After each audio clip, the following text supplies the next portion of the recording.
Good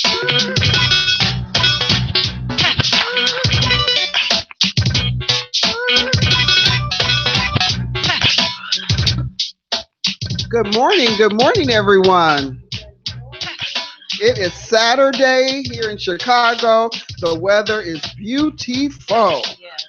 It's beautiful. It's going to be beautiful this whole entire It week certainly coming is. up. It certainly is. It certainly is. 90 degrees. I love it. It's Love it. Love it. definitely Love going to it. be in the 90s. I had a chance to take a dip in the pool last weekend, so hopefully I Oh, get a girl, chance with yourself, to do girl. that again. It was You nice. gonna do it again? Hopefully. I did not get my hair wet. I will say that. I Okay. did not get my hair wet. What did you do? Well, we just kind of, was in the pool. I didn't go scuba diving and nothing like that. I wasn't diving into the pool. Okay. I just, Okay. from the waist down. Okay. All That's right. what I got. No, But it all was right very nice and cool, and so Okay. hopefully people warming up, firing up the grills. Yes. Yes. I love it. I love it in Chicago. Well, we have had a wonderful week. We have had an awesome week. Anyone who has not seen on our social medias, or if they weren't able to tune in on Fox on Wednesday evening, we were featured. Sylvia Perez, she did a segment Yes. with us talking about our I Am My Sister's Keeper event, which is this coming Saturday, A the week 17th. from today. I can't believe it. We started planning this event last year, and I cannot believe that we are actually 1 week away. I'm so excited. It's just come so fast. Yeah. And I just thank everyone who's just been involved. And we are still picking up clothes. We have clothing to pick up after the show. And so Yes. I just thank everyone. We have been having so many people visit the website, so many people reaching out to us since the segment aired on Wednesday. Yes. So Thank you. that was a lot of, just. It was able to shine a light on what we're doing. Yes. And so it was a lot of exposure. We really for that. appreciate it. Thank you so much. Thank you. Thank you so much for all of that. We have so many different sponsors and different people who are wanting to be involved. And, we're just going through different clothes. The gift bags are going to be nice. Yeah. I'm excited because the girls are in for such a treat. And I'm just excited to see the expression on their faces when they see all of what we have in store for them. Absolutely. If I sound a little sick, sorry, my allergies are getting the best of me today. So excuse me. I feel like I sound hoarse. Do I sound hoarse? No. Nasally, maybe. Nasally. Well, we gonna keep it moving. Asked? No, I wasn't talking about you. I'm just saying we gotta keep it moving. That's all. I wanted to do a product review. I recently purchased the it's a baking soda cleanser, and it cleans it get into those pores. It's exfoliating. It's only like $10 at Walgreens. It's a powder? So it's like a powder, and this whole thing is filled with powder, so it'll last for a long time. All you need is just a little bit, sprinkle it in your hands, wet your face first with warm water, put a little bit on your hands, make sure you got it on both, and just swish it around, and then it'll start to exfoliate, and your skin gets really, really soft. Okay. It's great for combination skin. It's oil free, so I talk about me having oily skin all the time, especially during the summertime. So yes, it's great for oil free. And it, like I said, leaves your skin really soft, and it clears your skin within 2 days. Okay. I just got this. Wednesday, was that the day we went to Walgreens?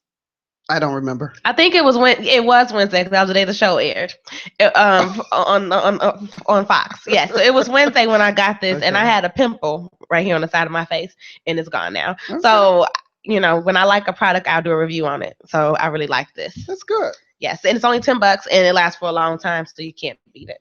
At all. Good. Really quick, I wanted to talk about this new thing called eyebrow wigs. Have you seen that? No. So literally, it's you've seen the lace fronts, right? Yeah. Well, it's a lace front for your eyebrows. Oh my goodness! It's just 2 eyebrows, perfectly arched, and they have adhesive for it, and you rub it on the back of the fake eyebrow, and you place it on where your real eyebrow is supposed to go, and it looks very natural. It's like a lace front for eyebrows.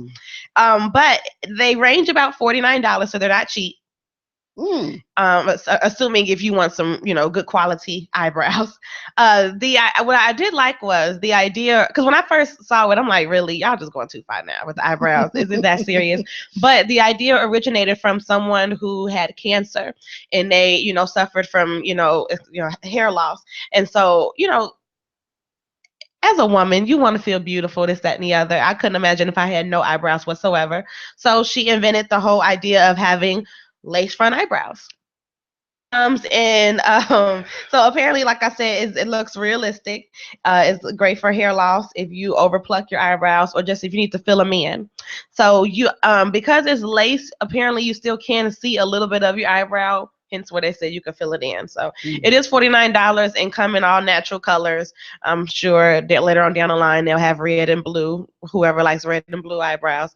But yeah, so I mean, I thought that don't think I would personally do it, but if, God forbid, if I were to have cancer or something where I don't have eyebrows, that's something that you may want to think about. Yeah, but I mean, I get that, but a pencil would do the same job. Yeah, but you gotta draw. If you have no eyebrows whatsoever, you have to start from scratch. Well, yeah. If you have some eyebrows, you got something to work with. If it's just bald up there, you have nothing to work with whatsoever. Okay. And drawing on, that's gonna look even more fake.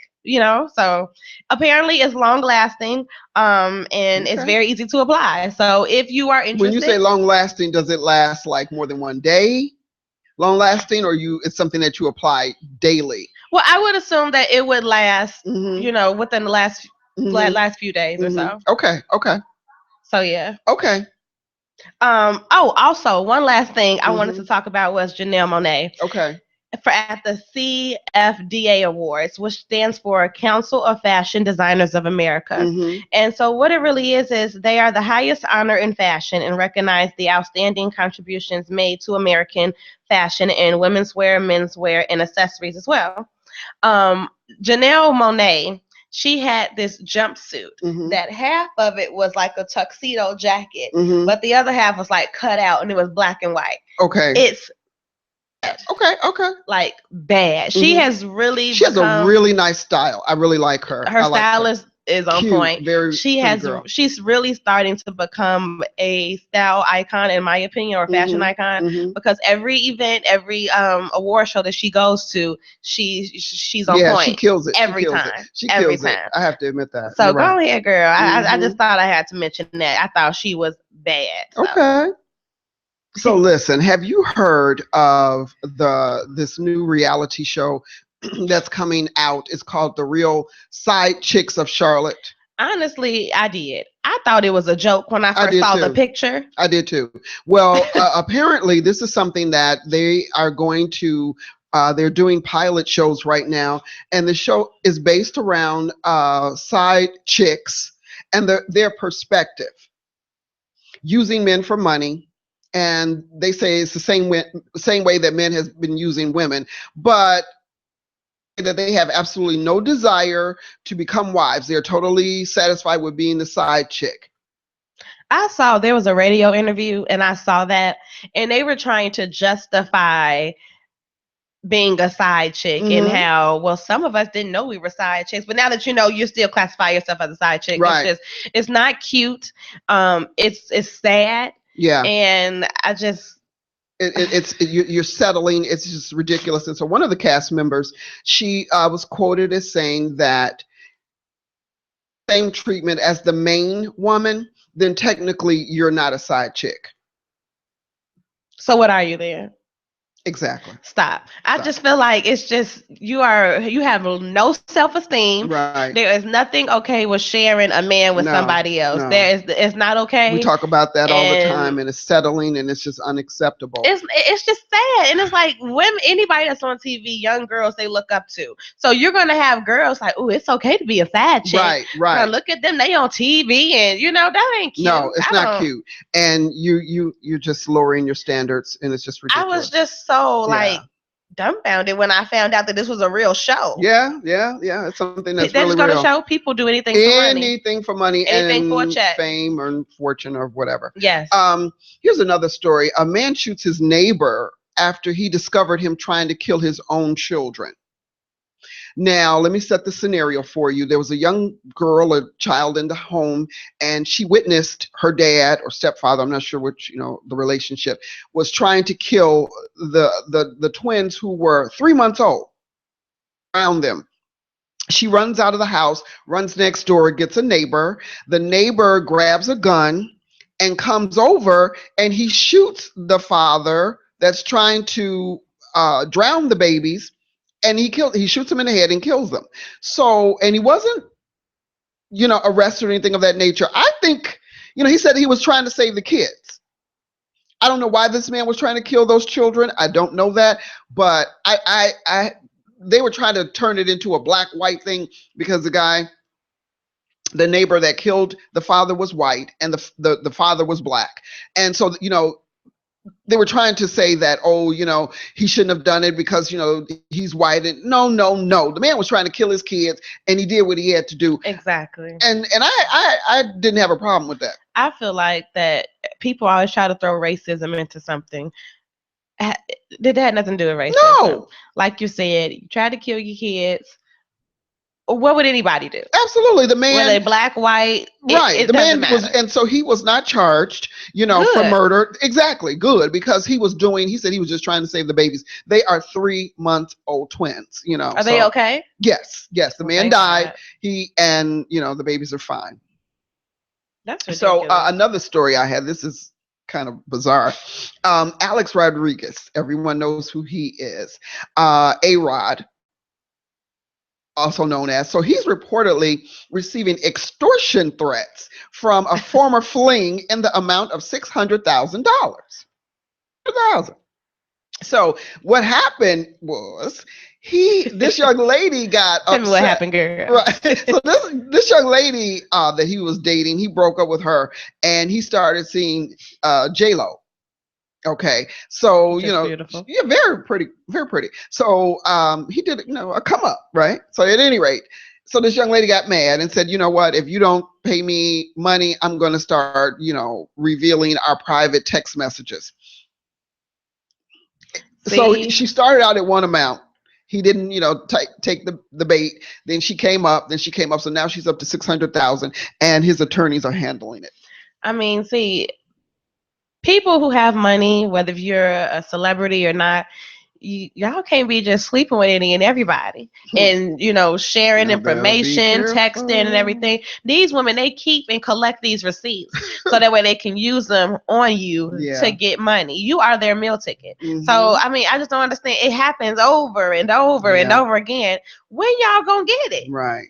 You need to start making these ladies sign some type of document or something before y'all start doing anything. But confidentiality agreement of some sort. But I'm sure he has good attorneys, and I'm sure that they'll handle it. He's on it, and they are as well. And so, he'll probably end up in jail if she continues this little shenanigans. That's ridiculous. So listen, the University of Tennessee student, I read this morning. I was like, all right, girl, you go with yourself. So this young lady, she's a University of Tennessee student, and she was having an exam. Mm-hmm. I'm going to read the question before I tell you anything else. So the question on the test was, historical research on African American families during slavery. God, I can't talk. Slavery shows that. And so there was a multiple choice answer. So her name is Kayla Parker, and she's at the University of Tennessee. So her answer to this question was C, which read, Black families' bond were destroyed by the abuse of slave owners who regularly sold off family members to other slave owners. And the professor marked that wrong and said, no, that's not right. That question. The answer to the question is, most slave families were headed by two-parent families. What? Let me go back and read the question. Historical research on African American families during slavery shows that. The professor's response, or thought it was correct, that most slave families were headed by two-parent family. What? No.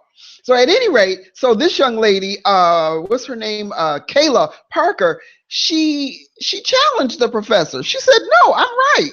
You need to check your facts. I'm right. The professor wouldn't back down. They got into it back and forth. And so she would not let it die. And as a result, the professor lost her job.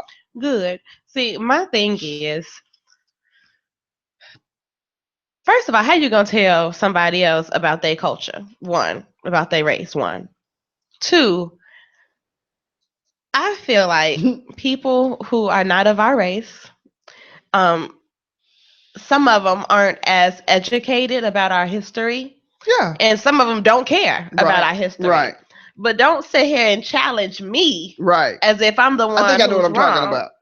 And I just, and it's scary because you have a lot of people that still think that way, who truly believe that. Right. And they don't either care, understand, or they're in denial about the past and about what our ancestors, what all of our ancestors went through or did. And it's sickening that you are just in denial about that. Right. And they want us to just get over it. And how can you? Yeah, you're not going to ever get over it. You're not going to ever get over it. And actually, we deal with all the time. Yes. We deal with forms of racism all of the time. There's different levels of racism. But for this professor to be so adamant and argue this point when she was clearly wrong, she gave her a failing grade, and this young lady said, no, you're not going to fail me on this because I'm right. Exactly. You need to read your history. And you know what? Stand up for what you believe in, and stand up for what if it's right, stand up for it. Absolutely. Stand up for what you know. And I'm with her. Yeah. Yes, I'm glad. I'm not for people losing their jobs. People have families and everything, but sometimes you just have to stand up for what's right. Absolutely. And that's exactly what she did. And she did not let it die down. She did not. And this professor lost her job. In DeKalb County, Georgia. Going on in Georgia, I guess like in Chicago too. So there was a work crew that removed stairs from an apartment building. Because they removed stairs because the stairs were falling apart and they needed repair. So apparently they gave the tenants a couple of days notice and said, we're going to have to remove the stairs and you're going to have to find somewhere else to live until it's repaired. And so they basically said it was going to be like 2 or 3 weeks before. So needless to say, most of the tenants were like, no, we can't, for 2 or 3 weeks. You need to find another solution to this problem. Well, as a result of that, what they did was the tenants woke up the next morning, the stairs are gone. So now they're stuck up on the second floor and told them, we told you to move it. It would be a couple of more weeks. Wow. So needless to say, they called the police and the fire department and the news media. And so they brought attention to the situation and they said, okay, fine. What we're going to do now is we're going to, they made the repair and allowed the people to come down. But that's a fire hazard. How inconsiderate. I know, right? Everybody doesn't have someone so they said, well, we tried to give them notice. That's not good enough. That's a lot of nerve. Yeah. So you're going to say, I'm going to fix them. I told you. You should have left. Wow. I told you. Yes. I would have left after that for real. for real, right? So, every week we acknowledge a young lady of the week, or as we like to call it, a woman of the week. And so, and it just ties into our brand, and that is inspiring women in faith, fashion, and flair. So this week, even though she's not a woman, I want to acknowledge this young lady. She's a young woman. She's a young woman. And I want to acknowledge this young lady. Her name is Miley Hernandez. This young lady, she's 8 years old. And she and her soccer teammates were in a tournament, or they were about to be in a tournament. And so the organizers, this young lady, as she was signing up for the tournament, was a boy. They marked her on the form as a boy. Her family were able to prove that she was a young lady. She was a female. They produced an insurance card because that's the only ID she has. She's 8. not relent. And they said no. So they would not allow the teammates to participate in the tournament. Because she has short hair. I'm sorry, I missed all that. Because she has short hair. Cute little style. Okay. She says she doesn't like long hair. She likes her hair cut short. And so because her hair is cut short, they said that they thought she was a boy. Even despite the fact that her parents proved that she's a little girl, they said no, she's marked on the form as a boy. As a result, the teammates all cut their hair in support of this young lady. That's so you know what? I think that's great sportsmanship. I think it's great connections with, and in supporting each other, regardless to whatever's going on. And I just really wanted to say congratulations, Miley Hernandez, 8 years old. You are our young woman of the week. You know what? Like you said, I commend those parents for wanting to support that young girl. Right. And I feel like that's just disgusting. Totally. Who are you? Right. I know. I mean, the little cut does look a little boyish, I have to admit. But she's cute. But if she's a girl, she's a girl. And they were able to prove that, no, this is a little girl. Here's her insurance card. Despite her haircut or whatever, this is her insurance card. It has her name, her age, her birth date, and her sex. And it says female. The right thing to do in that particular situation would have been to say, you know what? Oh my goodness, we're sorry. We're going to correct it on the form. You guys go ahead and participate in the tournament. And that's not what they did. That's ridiculous. Yeah. That's just disgusting. People just make me sick every time I hear stuff like that. This is something else that's disgusting. Okay. 14 elementary kids test for HIV and hepatitis after a classmate pricks them with the needle. Oh my goodness. Yes. So a young elementary male student is in some serious trouble after he brought a diabetic needle to school and pricked over a dozen students in Fremont, California. According to Bossip NASA. According to Bossip, the student apparently went around asking his fellow classmates if they liked stamps and waited for them to look away before his bad self pretty much stuck them with the little He did it intentionally. Yes. He said, "Do you like stamps?" And I said, "Yeah." Student Bryson Bullock said. And he said, "Stick your arm out and look away." And I did, and I felt something poke me. Yes, the school isn't taking the situation lightly. At least 14 other students have come forward claiming the same thing happened to them. School officials have urged parents to get their children tested for HIV and hepatitis. Terrible. That is terrible. First of all, where's this little boy getting a diabetic pin from anyway? Maybe he has diabetes, who knows, but I think that's disgusting. And why would you do that? I've heard grown people go around doing stuff like that. I think terrible. that was just awful. That is and terrible. So I pray that those little babies, are not infected with anything, but that's just disgusting. Because once that stuff gets in your system, once you have that, there is no going back. Oh, wow. That is terrible. Yes. So, that's just ridiculous. So recently, Derek Fisher was arrested on suspicion of DUI after he and his girlfriend, Gloria Govan, remember we talked about them, were involved in a car accident. Well, both Fisher and Govan were able to escape the accident without suffering from any injuries, thank God. Well, according to TMZ, the vehicle that Fisher wrecked in the car crash is reportedly registered in Matt Barnes' name. I saw that. And that's the Gloria's ex-husband. I know. First of all, that's just a trip. I know. How you got this man riding around in this man's car? Driving in this man's car. He was driving drunk. The 2015 white Cadillac Escalade that Fisher was driving hit a guardrail on the 101 freeway in LA and flipped while he was driving home.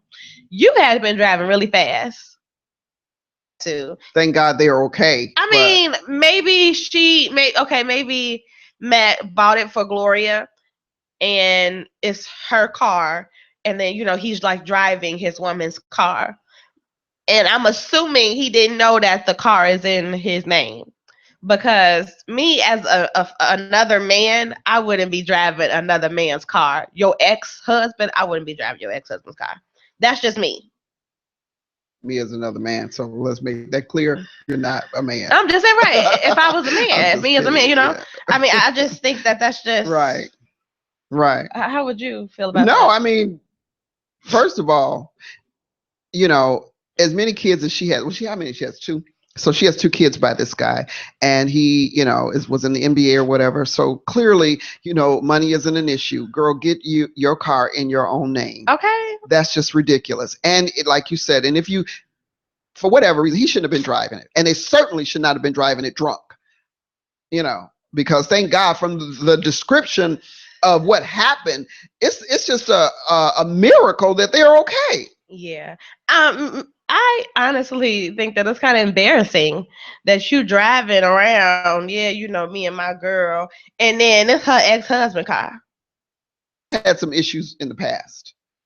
This guy and her ex-husband. I'm sure they have. They've had some Matt fights. Barnes is crazy. Yeah, they've had some fights. He quick to fight. Yeah, well, so is she. Yeah. So, Well, on a positive note, a New Jersey family that won $429 million Powerball used the jackpot to invest in their community. I thought that was awesome. Really? Yes. All of it? A New Jersey, well, we're going to see. A New Jersey family that won $429.6 million Powerball jackpot last May are paying it forward by investing in their community. NJ.com reports that Pearlie Mae Smith has and her 7 adult children, oh Jesus, each contributed a portion of their lottery winnings to help start the Smith Family Foundation in their hometown of Trenton, which is not a really great area, I might add. It's kind of, equivalent to Inglewood or something like that. They reportedly... New Jersey. Well, not all, but that area is known as not such a good area. Okay. They reportedly purchased a winning ticket with the cash option, which reduced their payout to $284 million. Wow.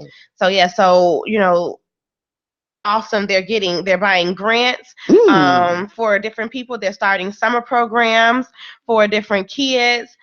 And just, getting the kids off the street. They're getting food markets, great education opportunities.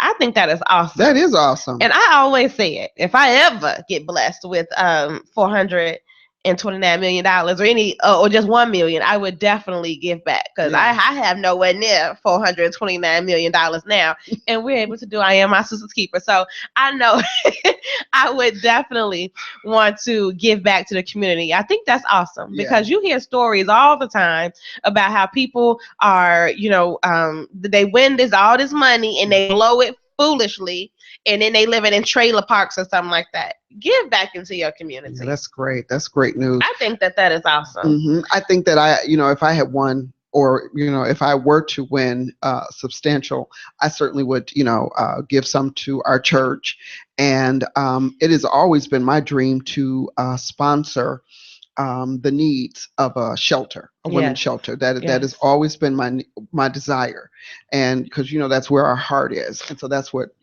Well, one thing I would say, us reaching out to the community is nothing new, because when I was young, we used to donate toys and do clothing, toy drives, and always do like the little angel, the angel child. Yes, we did. Pick them off the tree, buy clothes. I used to buying clothes for the little girls. Yeah. So this is nothing new. We've always contributed, but this is on a larger scale for us. Right. So I'm excited about that. The beginning of a larger scale. Yes, absolutely. So definitely beginning. We have a very special guest. Yes, we do. My wonderful grandfather and my mother's father, James Worsham, who is also a sponsor. Yes, he is. One of the sponsors at I Am My Sister's Keeper event. Yes.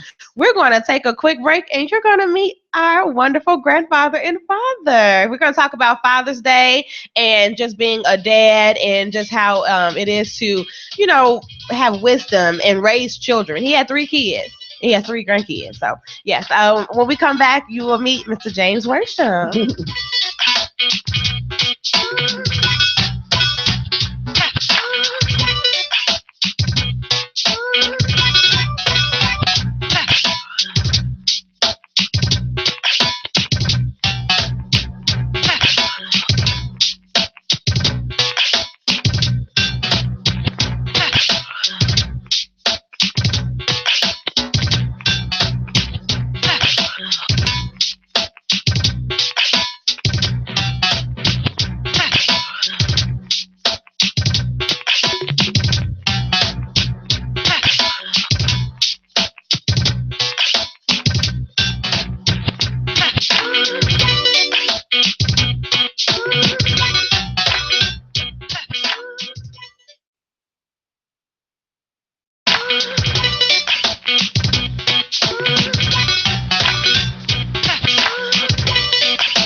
And we are back. Right. We are back with Let's Talk Woman to Woman on IntellectualRadio.com.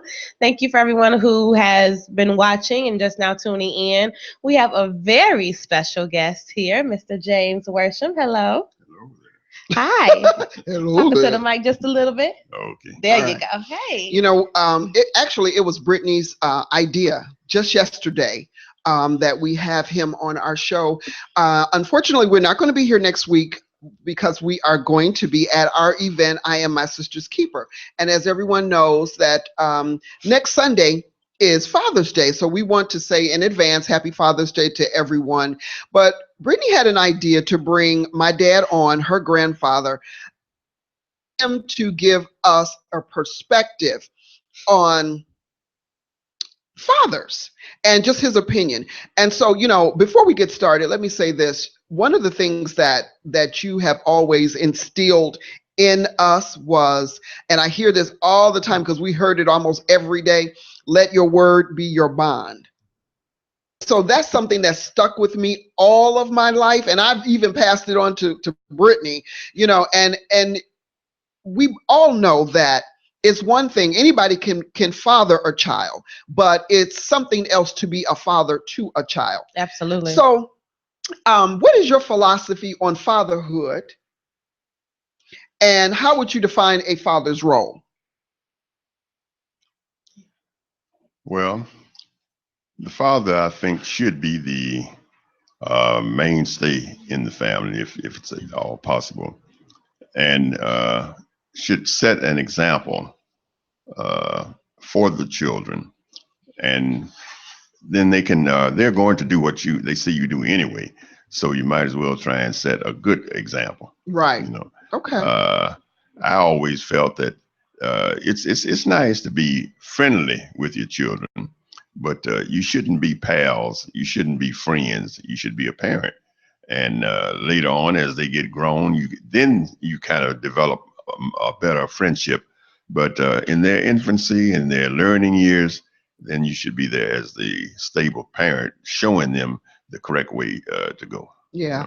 You know, and growing up, there was things that was just non-negotiable in our home. And one of the things that Papa nodded, huh? Yeah, no, because one of the things that was just non-negotiable in our home was that we all had to be home at 6 o'clock around the table as a family. And you know what? You don't see that anymore. You don't see that. And he used that opportunity. Our parents use that opportunity for us to catch up with each other on our day, to discuss anything, and just have that as a family time. That was non-negotiable. You don't even have to be hungry, but you're going to be at that table at 6 o'clock, and that was something that was expected.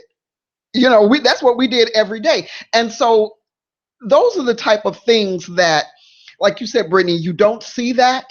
And I think somehow, some way, we need to get back to the old way of doing things, you know? And as a kid, I'm sure you guys were like, oh, yeah, I want to go play this. I want to do that. I was having fun outside. Exactly. But now I'm sure you guys can appreciate it, of the value of having family. Yes. You know, and just having that family time. Yes. Because like you said, you know, it's just not there anymore. No, it was not there. Yeah. And I didn't have the privilege to have a dad live in my home, but my grandfather, he has definitely been a father figure to me all my life. We have a really close relationship. And so, you know, he has definitely stepped in to fill that void. But my question I wanted to ask to you, I call him Papa, so but my question that I want to ask to you is, what is your favorite thing about being a dad or being a grandfather?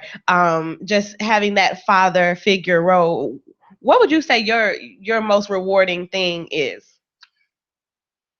Well, to see your children develop into what you tried to mold them into, that's so encouraging.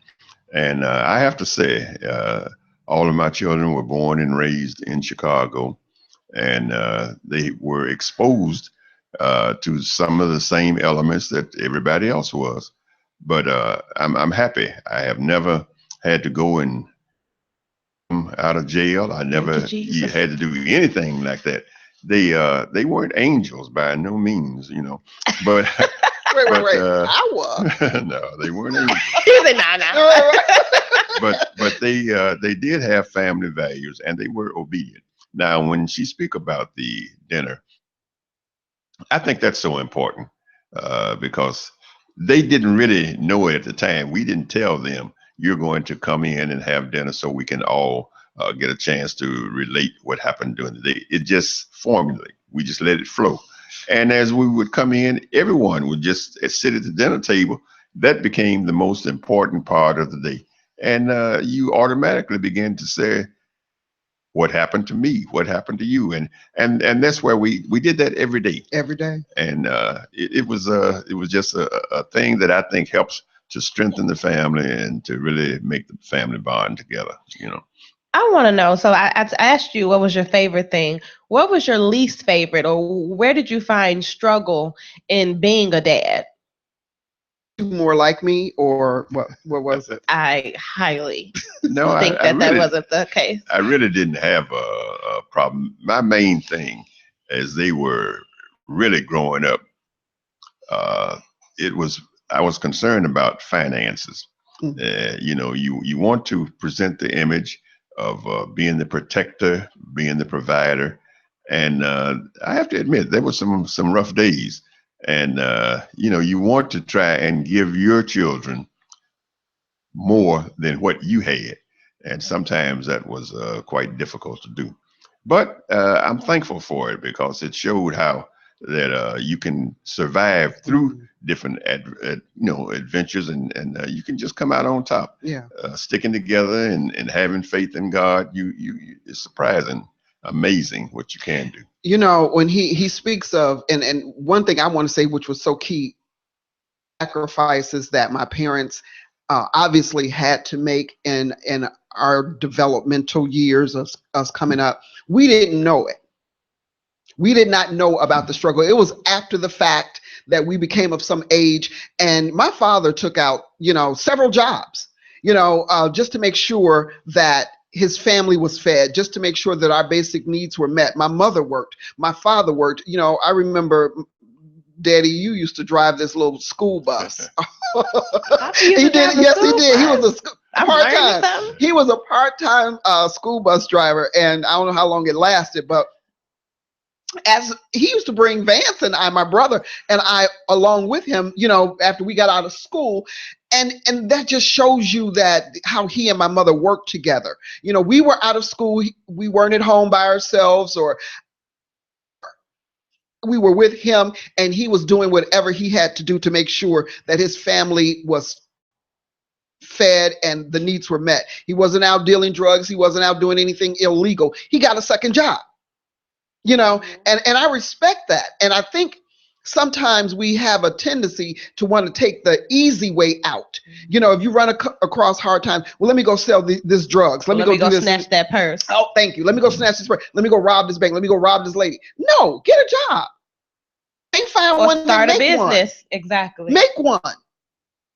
Start cutting grass. See what you can do for your neighbors. Earn a little money. Honest, where you're not having to look over your shoulder and see if the police are coming up behind you. Exactly. And when people say hustling, people think they are automatically associate that with illegal activities.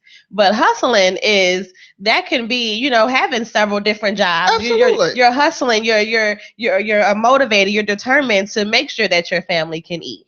Speaking of, my father retired from the post office after how many years?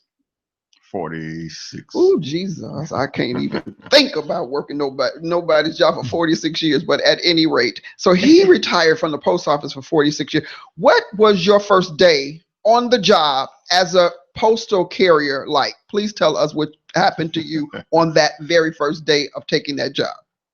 Well, the very first day that I started, and I remember so well, it was January the 18th, January. In Chicago. The coldest day of the year. We had orientation the week before, and they told us that when you get out to your station where you're going to work, you'll work around in the station for 2 or 3 days to learn the ropes and whatnot. So I came dressed to be inside. Well, by it being the coldest day of the year, quite a few people called in sick. And so they had some routes to be where mail was to be delivered, and they didn't have anyone to deliver it. So the supervisor came over to me and he said, what do you know about mail? I said, nothing, no more than when I get it out of my mailbox. And he said, well, we have a little route we want you to carry. And they have a term that just said, follow the mail. Just look at the one address and just follow the mail. Well, I went out there without earmuffs, without gloves, and I got very, very cold. And then all of a sudden, it really wasn't cold anymore. You know, it wasn't quite so bad. So when I finished the route and I came back in, and I might have to add that it was so cold my car wouldn't start that day, so I had to take the bus to the work. But when I came in, my ears had swollen and had turned almost black as coal. I'd gotten them froze. So they sent me downtown here again on the bus to the company Not doctor. an ambulance. To the company doctor. And he took almost a jar of Vaseline, half on one ear, half on the other ear, bandaged it up, and said, you can go back to work. And so I get on the bus with my ears all bandaged up, looking like Bugs Bunny, I guess, with ears sticking up. And sure enough, I came back to work the next day with my ears bandaged and everything because I didn't have any benefits. It was my first day. I didn't have any sick leave or anything. That was my introduction into carrying mail. And you see, he came back the next day because he had a family to feed. Yeah. And so, you know, it's just being that leader in the household, you know, you hold that responsibility. Hey, I got 3 mouths to feed. At 4 home. with the wife. Right. My wife too. I can't just stop. And 5 if you wanted some to eat. So you got to keep going. You can't just give up. No. And like you said, Mom, people always like to find the easy way out of things, and then they end up getting themselves into Right. But a question that I wanted to ask you, Papa, because you said that your children were exposed to elements in different environments, just like a lot of other people here in Chicago, make sure that they didn't get sucked into drug dealing or just being on the street or just any illegal activity where it would take a toll on their life. How were you able to make sure that didn't happen?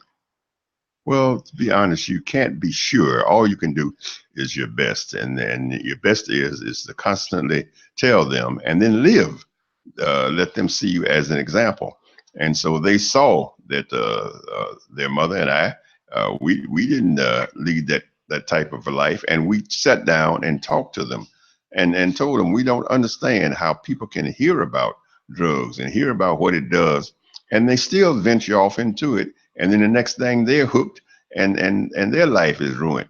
And so just steady talking about it and keeping them as much as you can away from where that really environment is very prevalent. I think all of that tends to help. And you said something that was key, and that's you lived it. Yeah. You have to be that example that you want your children to follow. None of us are perfect, and I didn't come up in a perfect household. I wasn't a perfect parent. I know that's hard for some people to believe, but I really wasn't. No. I know, right? I really wasn't. But you have to be that example. And I'm gonna tell you something. One thing that kept me on the straight and narrow, my father, his voice is so deep. He does have and all he had to do was call me one time, and I was shaking in my shoes, and it's just the respect level. It never occurred to me to be disrespectful to my mother, to be disrespectful to my father, to do, of course we did some things they don't know about, some things they found out after we became adults, but we weren't, the respect level was there, and they set that example for us, where we didn't see them out doing things. I never saw my parents, falling over drunk, doing drugs or anything of that nature. They had really good, clean examples for us to follow. And you almost felt like you had to do well because you didn't want to disappoint your parents, Well, let me add also, it's a different time now. Oh yeah. And the areas that we lived in, we had neighbors, and we knew our neighbors. And so then if the neighbor saw you doing something, the neighbor would pick up the phone or put on their shoes and run down there and tell you what was going on. And so you had just like the African thing about it takes a village. Well, in our blocks, everybody knew each other, and if you saw a child was doing something and they saw an adult, they kind of get their act together. That's true. Whereas now, it seems like they want to curse and whatnot as loud as they can to show, I know that word and I know how to use it, and I want you to and you're not going to do anything to me about it, And so, what would you say? What are your key ingredients that you can give for strengthening a family? I think first of all, it would be good, it would be excellent if the family as a whole could get involved in going to church and having some kind of a religious background. That's very helpful. And then getting to know each other and to trust each other, yes, I think is very, very important. And that trust is instilled by the parents if they say something and they follow up on it. And then the children quickly learn that when they say something, they promise something, they're going to do it. Right. And so then they begin to try to take up those traits also. And so then the family just automatically begins to gel together and doing things together. I can think of when the children were small, and we'd get up on a Saturday morning and drive up to Lake Geneva, Wisconsin, just for breakfast. Take them up to the Playboy Club, and we'd have breakfast. We went to the Millionaire Club. We'd go out and to be exposed to going to nice restaurants, knowing which fork to use, and that's just very important. It is. And as a man, that's important to show, but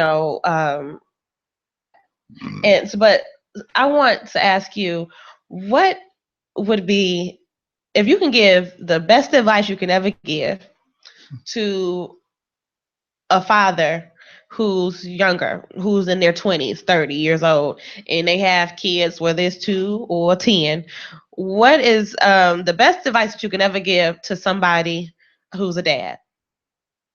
First of all, like you said, if they have more than one, if they have 2, 3, whatever, I think as much as possible, try not to ever show any favoritism. With my children, they all know, they can tell you whatever happened. If I didn't have 3, then nobody got anything. They can't point and say, well, I'm the favorite, he was the favorite, and I was neglected. No, I treated them all the same. I think that's one aspect that's very important. And here again, as much as possible, do things together. Now I think most children come up, if it's 3, they got 4 televisions in a home. Everybody's looking at something different. Whereas although economics played an important role in, but we had one television and we all sat and kind of decided on what we were going to look at, but we were all in the same room watching the television. And I think television in itself has helped to divide the family, because with dinner, one will run in and grab something to eat and then go out, and the other one grab something to eat. So they don't sit down and eat. They don't sit down and look at television, and they just they're in the home at night, I guess, because that's where they sleep, and so that's the only time they're really together. Where they sleep.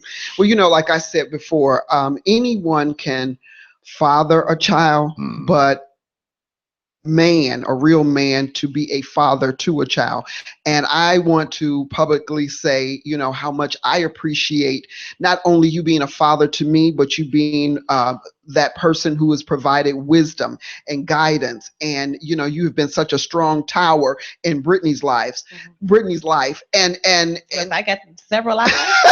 And you've been such a wonderful example, for what a man looks like. I'm so appreciative to everything that you've done for us, and the wisdom that you have bestowed upon us, and the little things, that I can look back on, in my adult years and see the value in it, the things, the bricks and the stones that you were setting up for us to go on. So I just want to say thank you for that and wish you a very happy Father's Day. And of course, we're going to celebrate officially next Sunday, but I wanted to say happy Father's Day. Oh, how you know? Happy Father's Day, Papa. I've been calling him Papa ever since I can remember. So, Papa. I don't say Grandpa, even though some people say that, or whatever. Granddad, Papa is what I call him. But happy Father's Day, and thank you so much for being our special guest here at Let's Talk Woman to Woman. Thank you for contributing and being a sponsor on I Am My Sister's Keeper, and thank you for all of our sponsors. Next week, I Am My Sister's Keeper is here. It's from 35th and King Drive, 3521 South King Drive, Chicago, Illinois, from 10 to 2. We are still accepting clothing. Email us at eb.mysisterskeeper@gmail.com if you have any questions, want to attend, or just want to be involved in any way. Again, we thank you so much. Have a wonderful, safe weekend. Be safe, Chicago. Thank you for watching Let's Talk Woman to Woman on Intellectual Radio. Happy Father's Day to all the fathers out there in advance. Happy Father's Day to everyone. We will not be here next weekend, so happy Father's Day. Bye-bye. Bye.